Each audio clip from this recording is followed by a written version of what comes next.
Good morning. How are you guys doing?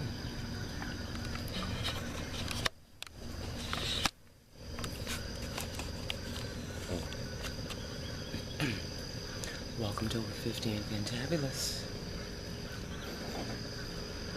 Yes, Grandma is up rather early in the morning.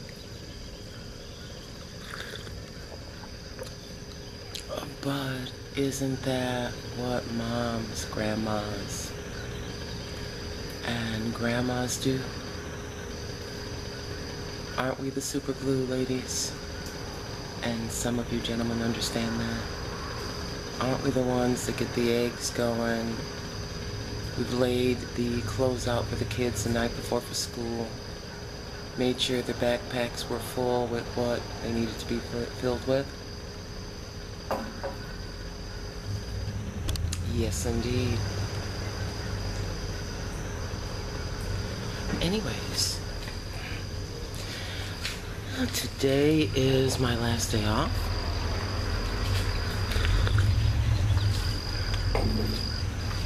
And we have more stops to make today. So before the sun has risen, I have a very annoying disco sounding alarm. Honey, that alarm would make a bird get out of its nest, come down and poop on my head. He had to listen to it for too long. So,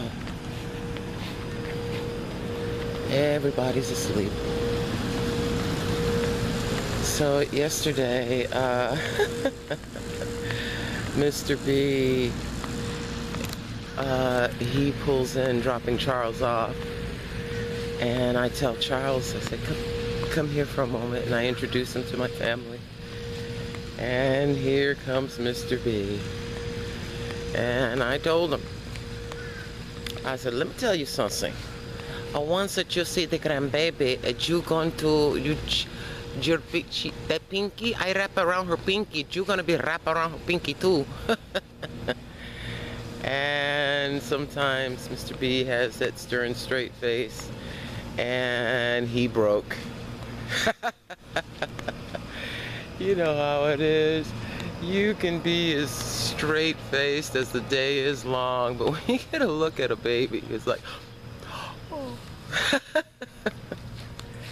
Yeah. So as I was thinking about a few things, and I was thinking about babies, of course. When you start to be around one, you start thinking about other people's babies. Other people and their grandchildren and their great-grandchildren. You start relating even better. Even though when you hear, let's take this to a different realm. If you hear of something happening to a child, you are upset, you feel just devastated yourself, right? And so I've been seeing these different stories about mothers and fathers, especially very young mothers who are doing the job by themselves, and it has taken a toll. They don't have any kind of backup, so to speak. You know, sometimes you're going along and you are being the bulwark of strength and taking care of your children. You're trying to do some of the stuff you are doing some of the stuff I described earlier. You know, whether you're changing diapers, feeding, grocery shopping, cleaning the bed linens, cleaning up throw up, running them to the hospital when they have a temperature, protecting them against Uncle such and so. You know? So, quite frankly, I woke up with the thought in my head, even though that would be rather stressful, that's very stressful. There is no way in hell that I would let that get to me to such a degree that I would want to harm my child to make my life a little bit easier. Somebody's been shaking their ass in the club for quite some time, and all of a sudden they come up and they have this baby. And your priorities have to change. Your priorities have to change. You know, Alan did not ask to come onto this planet, my son. He did not ask to come here. You know, he didn't say, I wish the two of you would have sex and then bring me forth. He didn't say that. So when they put him on my belly, you know, in the delivery room, he peed straight up in the air, and I looked at him. I was filled with glee and joy, and then I got scared. I got scared because I recognized that I would be responsible for this little human being looking at me. Excuse me. And even though, you know, with my niece Shamel Renee, you know, I had some experience in changing diapers and babysitting and running and, you know, and helping my sister. We all helped her. I was still scared. But I recognized that I had a responsibility. I want you stressed out moms, you young moms, I want you to look at your children in a different light. Instead of a noisome burden, I want you to start to look at that crying baby as a blessing. I know that's difficult now because you feel like pulling your hair out and just, I don't know, running down the street screaming at the top of your lungs. Think of the child as a blessing. I went from screaming just born baby pissing straight up in the air to a grown man changing diapers, feeding, taking care of the woman.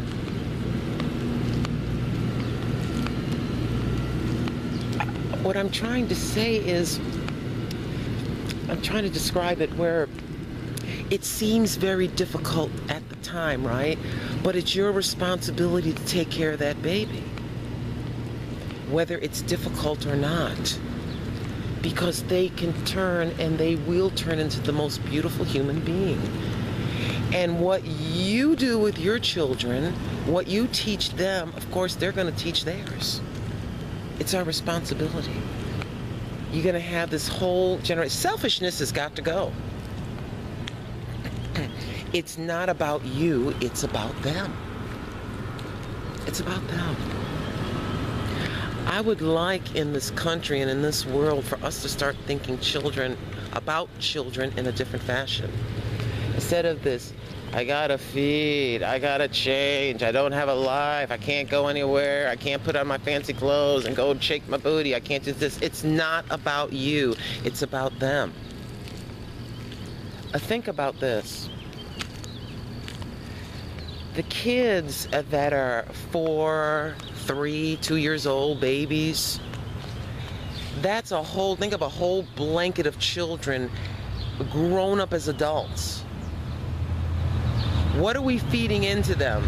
I'm not talking about their bellies. What are we feeding them into them as far as morality is concerned? How to treat one another. You are responsible for the next generation of this society. And if we are indifferent and don't give a damn about them, the rooster is going to come to roost, and there's going to be a hefty price. I don't want thousands and thousands of children running around as thousands and thousands of adults, and the world being all screwed up because we got all mad because we couldn't go out anymore, because we couldn't hang with our friends, so we just tossed them off to whoever, to let whoever take care of them. And it sounds cornball, and I know you're going to stick your tongue at me, but we're responsible for this next generation of people. And it's hard to think of it that way when you're grown. It's hard to look at a little baby and think that's the next generation, or to envision them as an adult. But one day they will be. One day they will be. They will be a nurse in a hospital. They will be driving a truck. They will be teaching other children. They're going to be behind the pulpit. They're going to be whatever it is they're doing.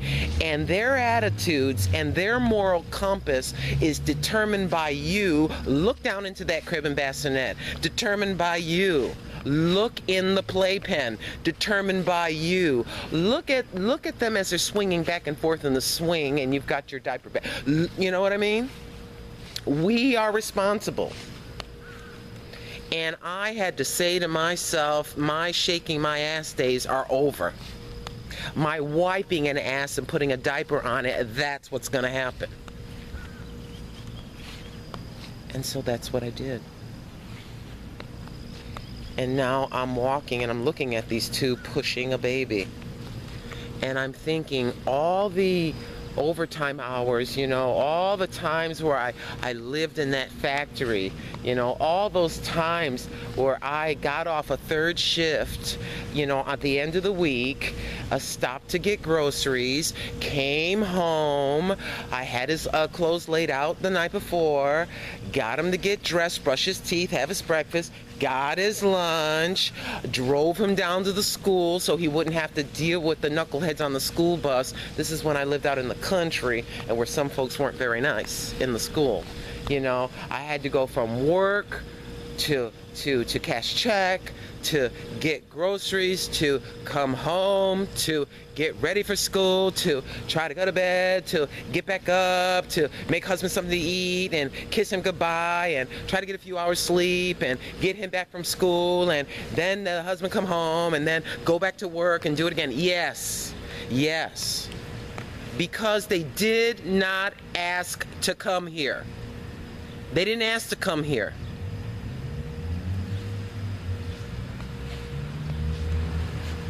I just want a different attitude. I want a different attitude towards these kids. Because when you're old and crinkly like me, and you're about 70-something years old, and you're trying to go to the grocery store, what you're going to be dealing with is depending on what you did. What you're going to be dealing with as far as another stranger on the street is based on what you did.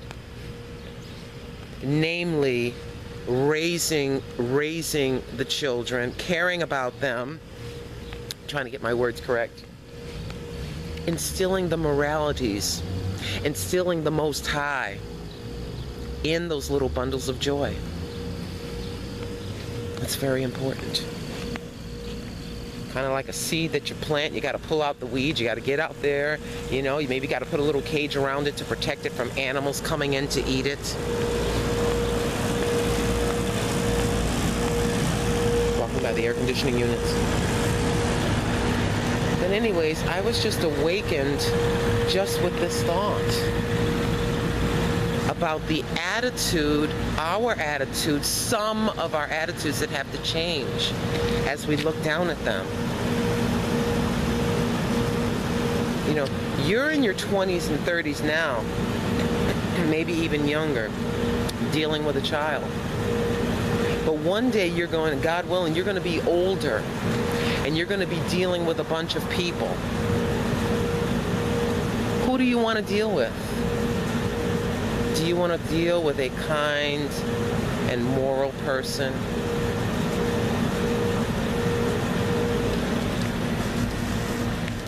Anyways, Granny has flapped her gums long enough. Alrighty, let's get back over here.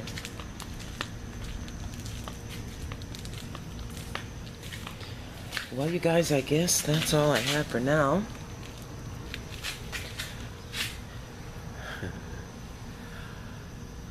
Thank you so much for watching, if you choose. Love you, and I will see you at over 50 and fantabulous in my next video. Okay, you guys? Take care.